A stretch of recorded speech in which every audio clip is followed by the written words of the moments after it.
Assalamualaikum. My name is Alia Iryani and my partner name is Aina Amirah. In latest presentation, we discuss about morality and the underlying norms and value. So in this topic, we will present about ethical decision making.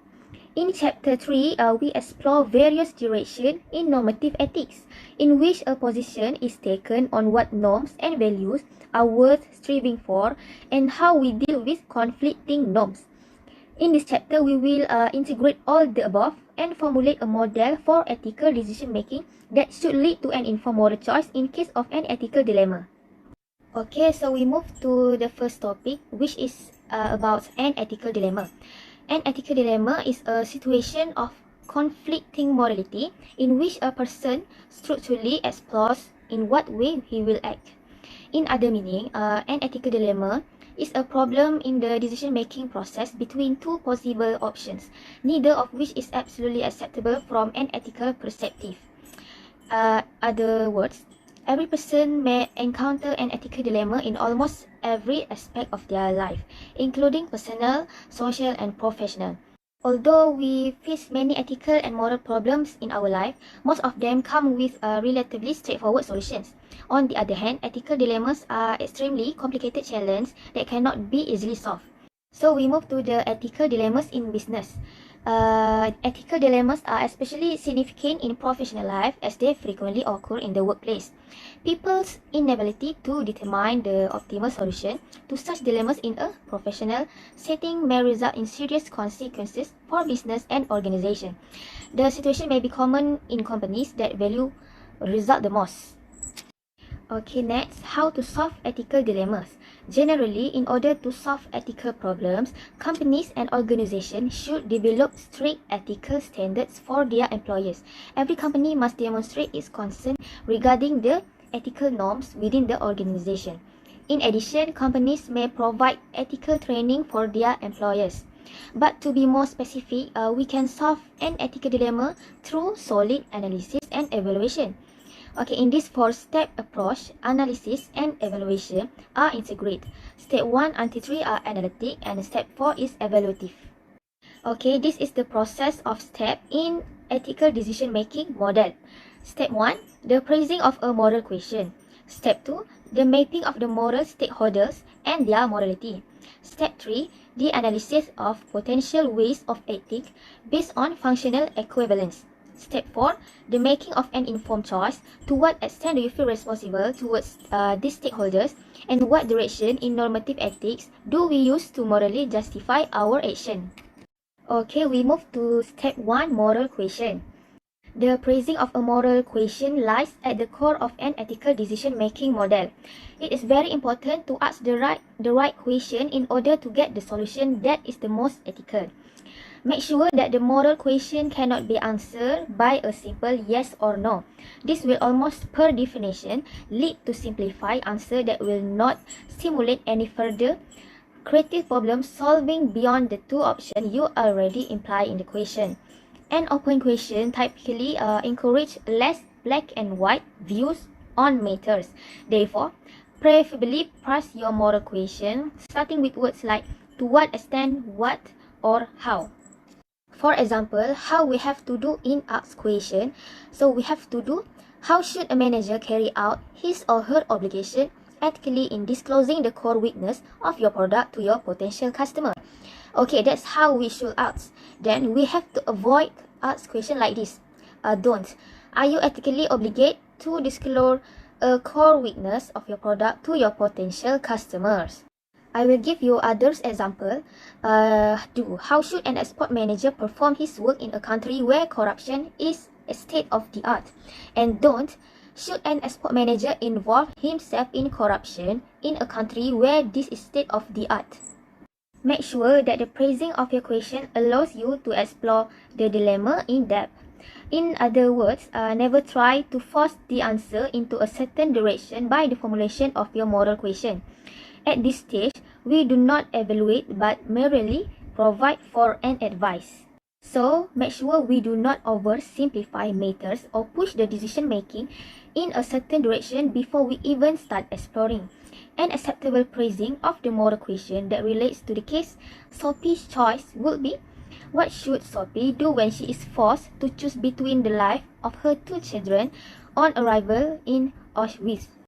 Okay, next, I need to tell you guys briefly about the story of Sophie Choice, this book, The Sophie Choice, because this story is related to our topic, which is the first step, moral question. I will just summarize this book firstly. Okay, in this book, Sophie is the main character, and Sophie is a survivor of Auschwitz during the Second World War and was confronted with an impossible choice while arrival at Auschwitz. While waiting in line, she stands there huddled with her two child, a son and a daughter. The warden gave her a choice to choose whether to bring only one of her kids. If not, the guard threatened to kill both of her children. So she chose to get her daughter killed and her son to remain alive. Unfortunately, her son also dies in that concentration camp as a result of illness, and Sophie is the only one of her family that survived the war.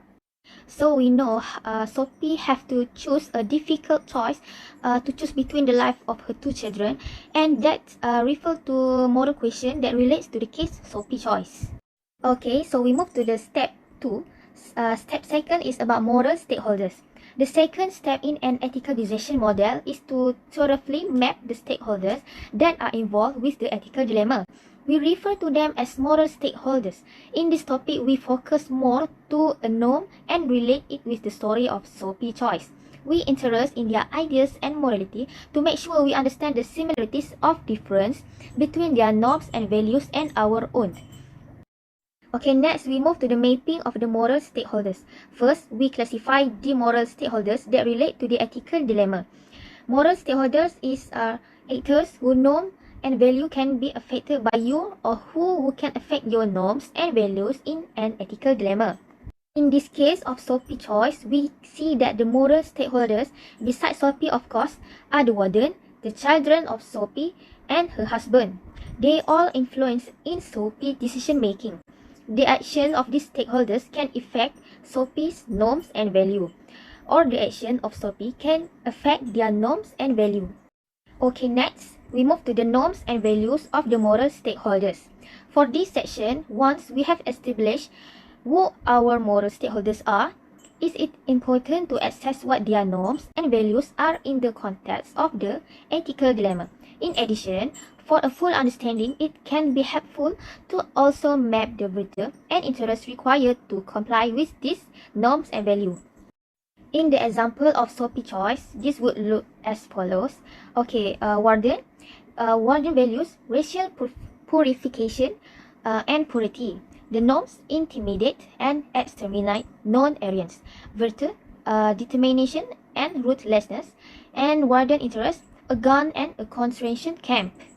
Okay, the children of Sophie values family security, happiness, love, peace, and freedom. Okay, the norms try to stay alive. Virtue, courage and determination, and interest, objects that help to hide, define themselves. Okay, next, Sophie's husband values. It is family security, happiness, love, peace, and freedom. The norms try to stay alive. Virtue, courage and determination, and interest, objects that help defend his family. Okay, this is summarized comparison the values in Sophie ethical decision making. So now we can compare the values of the moral stakeholders with the value of Sophie. Obviously, we do not know yet what her norms will be, since we are using this ethical decision making model to find out what norm we should comply if we would be Sophie. Okay, so now we move to the Sophie values family, security, happiness, love, peace, freedom. Her norms to be determined, virtue to be determined, and interest to be determined. In this case, it is not surprising that Sophie values are at great odds with the value of warden, which is opposite with values of the warden, and Sophie values are almost the same compared to her family's member. This is because there are a huge difference between warden and Sophie in morality and life norm. So at this stage, we know who our moral stakeholders are and how they perceive morality relating to the ethical dilemma. We also know in what way they are different or similar compared to Sophie's own values. This gives sufficient input to continue with the next step, which is to assess potential solution based on functional equivalence. Assalamualaikum warahmatullahi wabarakatuh. My name is Aina Amirah binti Muhammad Afandi. I will continue for presentation in next step, which is step 3 and step 4. Next step is step number 3. Step number 3 is alternative. In this step, we find alternative solutions. In some cases, the problem can be reconciled and new alternative may arise. From this point, we can list some alternative solution and how alternative process they might be. For example, in Sophie's case, we can see 4 alternatives. Number 1, Sophie tries to run away with both of her kids. Number 2, Sophie makes no choice and loses both children.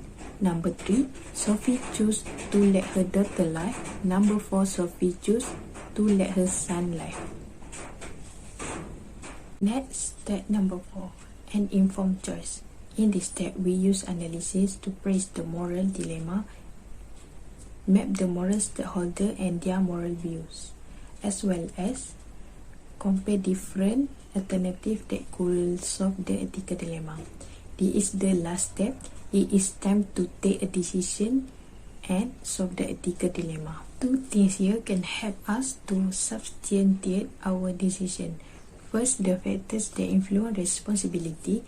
Second, normatives. The factor that influence responsibility will most likely play a dominant role here.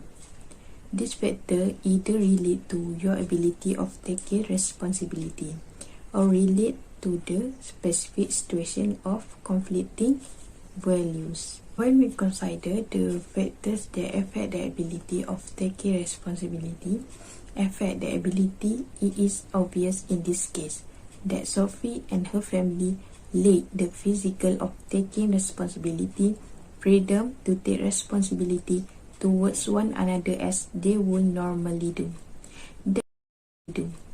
Then number 2 is normative ethics. The choice made by Sophie can be classified as complying with one of the theories on normative ethics. For instance, when Sophie chooses to sacrifice her daughter because she thinks that her son is stronger and therefore has a greater chance of survival. Utilitarianism can be used to justify this action. This answer which the solution Sophie chooses to let her son live. In conclusion, ethical dilemma, it is important that to ensure that the choice of course of action is not merely based on a hunch or opinion but well-informed and calculate evaluation of a situation and the possible outcomes. You can use these 4 steps to guideline you for solve the ethical dilemma. This guideline to act should not only be used to evaluate the best course of action during ethical dilemma. They should also be used to make follow-ups and ensure a patient and the family successfully comes out of such a situation. You can also use this for your company, business and others. That's all from me. Thank you.